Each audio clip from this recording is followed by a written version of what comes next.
Hello my dear friends, कैसे हो आप लोग। उम्मीद करता हूँ आप लोग अच्छे और स्वस्थ होंगे। आज हम लोग रीजनिंग के 5 मोस्ट इंपॉर्टेंट क्वेश्चन को बिल्कुल बेसिक से समझेंगे, क्योंकि ये ऐसे लॉजिक पे आधारित प्रश्न होते हैं जो हर एक एग्जाम में बार बार रिपीट किए जाते हैं। पहला क्वेश्चन को देखिए, कितने एग्जाम में पूछा गया प्रश्न है। आगे भी ये प्रश्न किसी न किसी एग्जाम में पूछा जाएगा, इसलिए इस प्रश्न को ध्यान से समझिएगा। पहला प्रश्न है, निम्नलिखित अंकों की श्रृंखला में प्रश्नवाचक चिन्ह के स्थान पे कौन सी संख्या आएगी। यहाँ पे आपको संख्या का सीरीज दिया गया। इस सीरीज में आपको ये चेक करना है किस तरीके का रिलेशन बन रहा है संख्या के बीच में, और यहाँ पे कौन सी संख्या आएगा ये आपको पता लगाना है। तो ध्यान से समझिए इस सीरीज के लॉजिक को।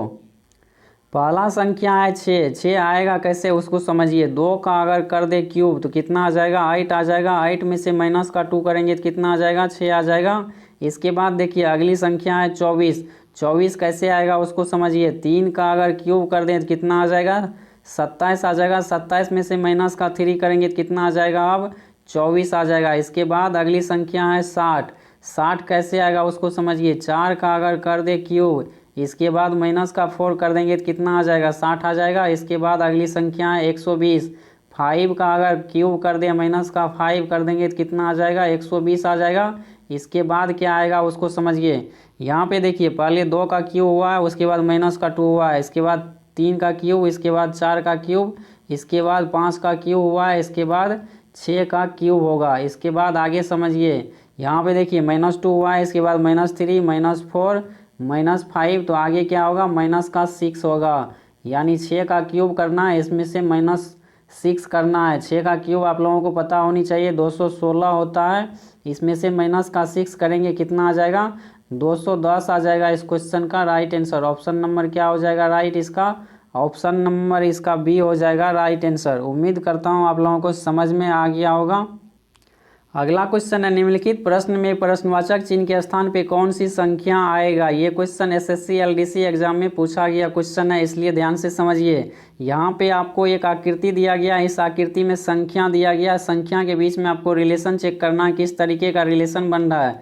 तो ध्यान से समझिएगा, जब भी आपको इस तरीके का आकृति में संख्या दिया जाए उसके बीच में आपको रिलेशन, अपोजिट संख्या के बीच में रिलेशन चेक करना है। जैसे समझिए 6 और 24 के बीच में रिलेशन बनाइए। 6 को अगर 4 से मल्टीप्लाई कर देंगे तो कितना आ जाएगा, 24 आ जाएगा।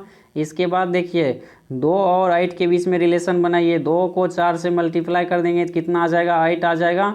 इसके बाद देखिए 1 और 4 के बीच में रिलेशन बनाइए।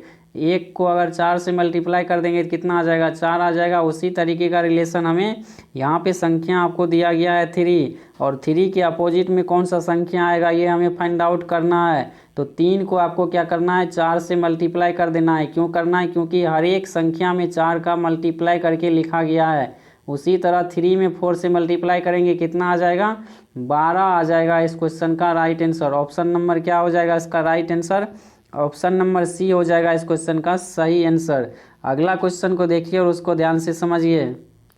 अगला क्वेश्चन है, जिस प्रकार कार का संबंध पेट्रोल से है उसी प्रकार टीवी का संबंध किससे है। ये क्वेश्चन बैंक पीओ एग्जाम में पूछा हुआ प्रश्न है, इसलिए ध्यान से समझिए। आपको स्टेटमेंट में दिया गया है कार का संबंध पेट्रोल से है। कार चलाने के लिए हमें पेट्रोल की आवश्यकता होती है, उसी प्रकार टीवी को चलाने के लिए किसकी आवश्यकता होगी, टीवी को चलाने के लिए हमें इलेक्ट्रिसिटी या फिर विद्युत की आवश्यकता होगी। ऑप्शन नंबर डी हो जाएगा इस क्वेश्चन का राइट आंसर। अगला क्वेश्चन है, यदि किसी सांकेतिक भाषा में इंडिया को 95491 लिखा जाता है तो दिल्ली को उसी भाषा में कैसे लिखा जाएगा। ये प्रश्न आरआरबी एएसएम एग्जाम में पूछा हुआ प्रश्न है। तो समझिए इसके लॉजिक को ध्यान से। यहाँ पे देखिए इंडिया को क्या लिखा जा रहा है, 95491 लिखा जा रहा है। कैसे लिखा जा रहा है उसको समझिए। आई का प्लेस वैल्यू कितना होता है, आई आता है 9 नंबर पे, 9 लिखिए।